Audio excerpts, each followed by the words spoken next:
Point 1. The origin story of the X68000. The story begins in 1987.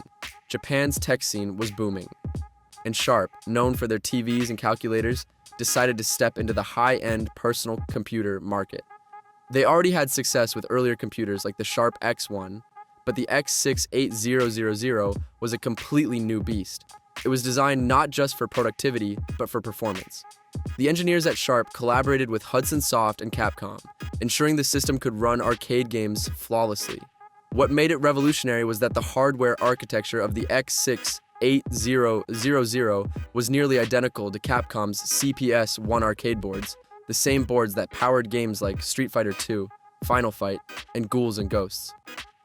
This meant developers could port their arcade hits directly to the X68000 without heavy downgrades, something impossible for other home consoles at the time. Point 2. The design, a computer like no other. At first glance, the Sharp X68000 looked like something out of a sci-fi movie. Its black twin-tower case opened like wings, allowing easy access to its internal components. This wasn't a bulky plastic console. It was a professional-grade machine made of metal and precision engineering. Each tower housed two 5.25-inch floppy drives, later replaced by 3.5-inch drives in newer models. It came with an optional Sharp CRT monitor, capable of running in both 15 kHz and 31 kHz video modes, meaning it could output standard TV signals and high-resolution graphics, a huge deal back then. The system even supported analog RGB output, allowing perfect color reproduction on monitors used in arcade cabinets.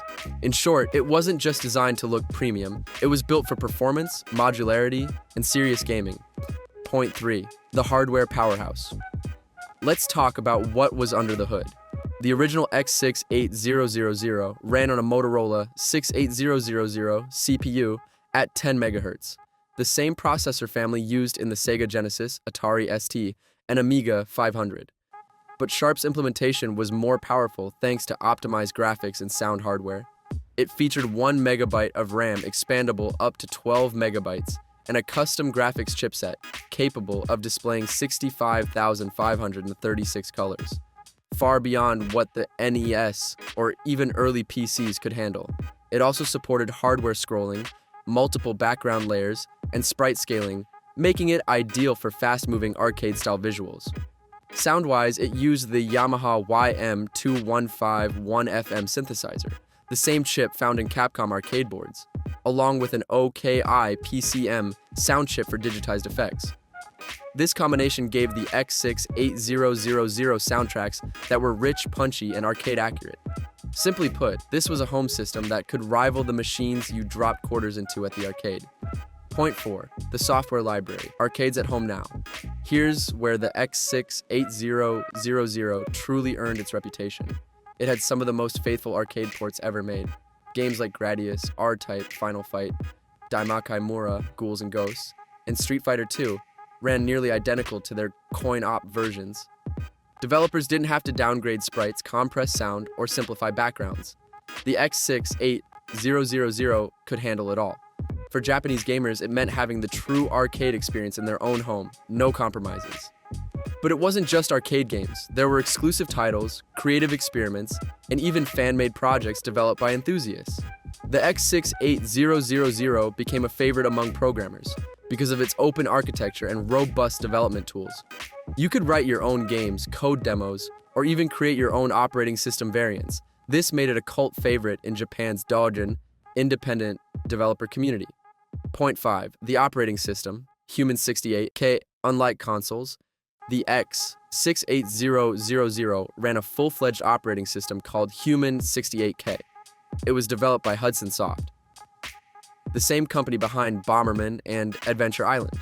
Human 68K looked and felt similar to MS-DOS, complete with a command line interface, file management, and support for multitasking through extensions. Users could run productivity software, development tools, or even early internet utilities like BBS programs. It also had SX Window, a graphical interface that predated modern desktop, GUIS. This blend of professional software and hardcore gaming capability made the X68000 unique. It was a computer that could handle both work and play, better than almost anything else at the time. Point 6, a playground for developers and hackers. One of the biggest reasons the X68000 has such a loyal fan base even today is its flexibility. Developers could access its hardware directly, experiment with custom code, and push it far beyond its official specifications.